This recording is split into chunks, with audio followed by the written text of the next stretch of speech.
कल आरबीआई की credit policy पेश होगी। तमाम एक्सपर्ट्स और इंडस्ट्री के दिग्गज यही मान रहे हैं कि इस बार उर्जित पटेल दरों में कोई बदलाव नहीं करेंगे। आज से मॉनेटरी पॉलिसी कमेटी की 2 दिन की बैठक शुरू हो चुकी है। एक्सपर्ट्स का मानना है कि कल की पॉलिसी में रिजर्व बैंक का फोकस बैंकिंग लिक्विडिटी, रुपए की स्थिरता और एनपीए की हालत सुधारने पर ज्यादा होगा। जनवरी 2015 से आरबीआई 1.75% तक दरों में कटौती कर चुका है और इसका आधा फायदा कंज्यूमर्स को भी दिया जा चुका है। पॉलिसी से पहले कुछ बैंकों ने अपने बेस रेट में कटौती भी की है। इसमें एसबीआई, एचडीएफसी बैंक और आईओबी बैंक शामिल हैं। बावजूद इसके क्रेडिट ग्रोथ में सुस्ती बनी हुई है।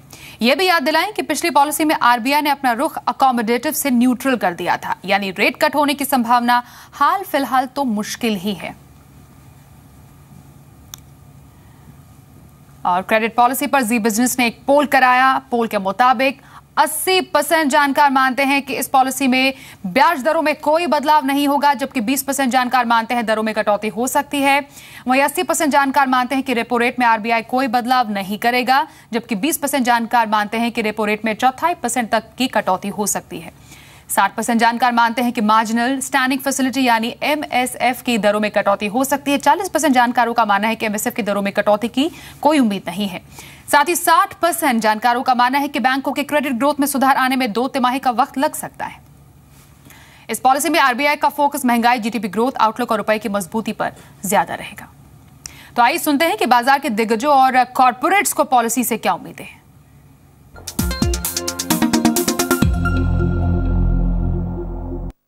इस पॉलिसी में तो कोई गुंजाइश नहीं है रेट कट की, और क्योंकि अभी फ़िलहाल आरबीआई ने कुछ उनका स्ट्रैटेजी शिफ्ट किया है, न्यूट्रल उन्होंने किया है स्ट्रैटेजी, पहले उसका अकोमोडेटिव था।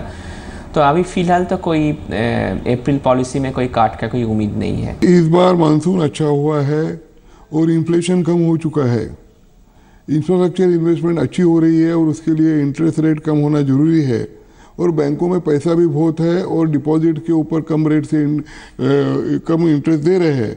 तो मुझे लगता है कि इंटरेस्ट रेट इस बार कम होएगा। लास्ट टाइम 25 बेसिस पॉइंट से कम हुआ था, इस बार भी थोड़ा 25 बेसिस पॉइंट से कम होने में कोई हर्जा नहीं है। हम लोगों को लगता है कि रेट कट होने की संभावना नहीं है, पर एक शॉर्ट टर्म लिक्विडिटी मार्केट से सक करने के लिए, निकालने के लिए आरबीआई जरूर कोई कदम लेंगे, और वहीं पे ध्यान रखना पड़ेगा क्या कदम लिया जाता है शॉर्ट टर्म लिक्विडिटी मार्केट से कम करने के लिए।